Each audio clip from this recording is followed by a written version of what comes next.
Hi there! In this video, I'll give you a quick guide on how you can fix the problem wherein your avatar is stuck in your Roblox game. So the first thing that you will have to do once you're stuck is you will press ESC or your Roblox menu, which is right here, and then go ahead and click respawn or leave the game. And then okay, so the after you respawn or reset, what you will have to do is ensure that your character is now moving properly. But if it still doesn't work, what you will have to do is close the game and then reopen it.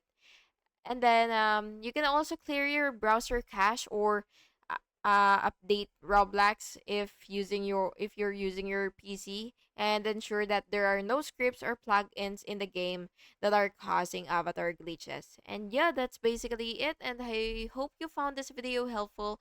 And if you did, please make sure to like and subscribe for more videos like this. Thank you and have an awesome day.